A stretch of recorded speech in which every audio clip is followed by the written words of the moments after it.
आगामी स्थानिक स्वराज्य संस्था निवडणुकांच्या पार्श्वभूमीवर राष्ट्रवादी काँग्रेस पक्षाने तयारीला वेग दिला आहे. जोमाने, संघटितपणे आणि सर्वांना सोबत घेऊन कामाला लागा असा थेट आदेश राज्याचे उपमुख्यमंत्री व राष्ट्रवादीचे राष्ट्रीय अध्यक्ष अजितदादा पवार यांनी सोलापूर पदाधिकाऱ्यांना दिला. गुरुवारी उत्तर सोलापूर तालुक्यातील वडाळा दौऱ्यात अजितदादांचे लोकमंगल कृषी महाविद्यालयाच्या हेलिपॅडवर आगमन झाले. यावेळी जिल्हाध्यक्ष संतोष पवार, कार्याध्यक्ष जुबेर बागवान, ज्येष्ठ नेते सुधीर खरटमल, प्रदेश उपाध्यक्ष किसन जाधव, आनंद चंदनशिवे, राष्ट्रवादीचे नेते तौफिक शेख यांच्यासह पदाधिकाऱ्यांनी त्यांचे उत्स्फूर्त स्वागत केले.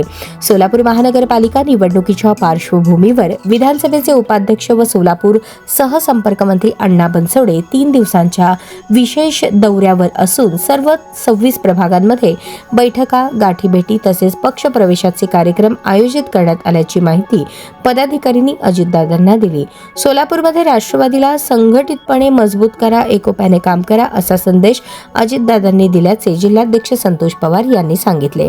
यावेळी माजी उपमहापौर विष्णू निकंबे, माजी नगरसेवक गणेश पुजारी, चेतन गायकवाड, प्रदेश सरचिटणीस इरफान शेख आदी मान्यवर उपस्थित होते.